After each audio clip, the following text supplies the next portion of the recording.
I want to go now, as promised, to Republican Congressman Mike Turner on the Armed Services Committee. And Congressman Turner, I really appreciate your time, and it's good to speak with you again. So we know the president just held that meeting with Hegseth and Rubio, among others, about Venezuela. Elena's reporting that the motorcades left, so they're awaiting formal confirmation that the meeting's done, but it appears that it has wrapped up. Have you been briefed about this or the details in light of all this reporting of the strikes themselves? No, Erin, and I think it's very important that what Elena said. No one really has had the information yet, and I think that's what's important as to what has to happen next.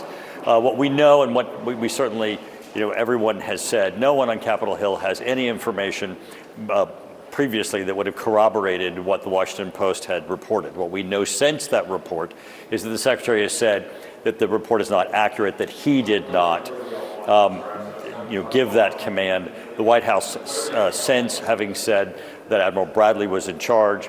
And then, as Elena has said, the question then goes to the facts and circumstances with respect to that second shot, or the double tap, as you guys have been referring to it. Yeah. Now, what we also know is that both the Armed Services Committees of both the Senate and the House have indicated that they're going to look into the circumstances of this on a bipartisan basis. You have members of Congress who have stepped forward and said that Congress will take a look at this. Now, what's very clear, and then what is concerning, is that this is other than what is expected by Congress. So the briefings that we've had, the legal opinions that we've been provided, this is other than what has been expected in this. And people have been very concerned as to how these strikes have been operated. And certainly this is very concerning as we look to then now what actually occurred. Right. So, the Washington Post reporting, as I said, just to be clear, was that Hegseth's order to the U.S. military was, quote, to kill everybody.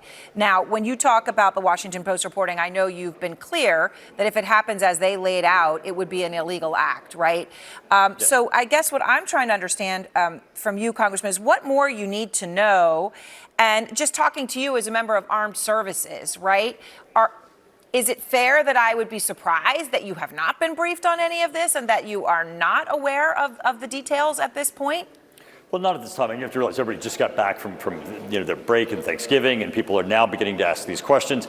The one thing that you know is that in classified session, Congress, all of Congress, was given access to the legal opinion upon which the department was relying when they undertook these strikes against these boats.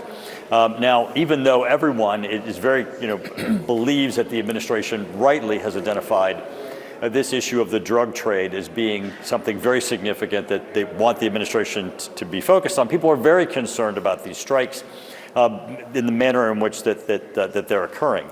And then with this report coming out, obviously it diverges significantly from what both the legal opinion that we were provided and it, of course, plays into the very concerns that members have as to the fact that these strikes are occurring at all. So, in the Washington Post, they say that in order to comply with Hegseth's instructions, which were to kill everybody, the Special Operations Commander ordered a second strike. Two people familiar with the matter said the two men were then blown apart in the water. Conservative legal scholar Andrew McCarthy says of this report, Congressman, if this happened as described in the Post, it was at best a war crime under federal law. So not just illegal, but using the word war crime. Would you agree with him if this happened as described in the Washington Post, it's a war crime? I'm not going to debate with him his opinion, but I will say this.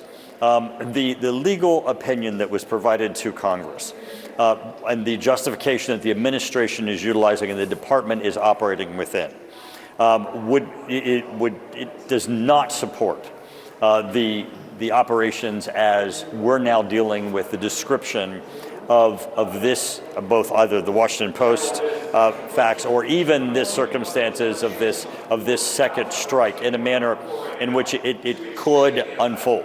So that's why we have to give it critical review to determine what actually happened, because it's very serious here as to the divergence between the legal justification that the department was operating under and then what could have occurred here. So You heard about the reference to the turtle, and Congressman Khanna, who's on the Armed Services Committee, said if Hegseth gave the order for the second follow-on strike, that would be an impeachable offense. Your fellow Republican Congressman Don Bacon, went on the record months ago, actually, calling for President Trump to fire Hegseth over the signal scandal, right, when he had posted details about the upcoming strike to a group which included a reporter and also told family members. Do you think Hegseth needs to be removed if this all plays out as the Post reports? Well, obviously, the whole review of this is ongoing. I think it would be premature for anyone to conclude it while a review is going as to what the outcome of that review will be. However, I will say, I was obviously very disappointed, and I thought it was very inappropriate that a cartoon would be used in this manner of something that's obviously very serious. All right. Well, I appreciate your time, Congressman Turner. Thank you very much.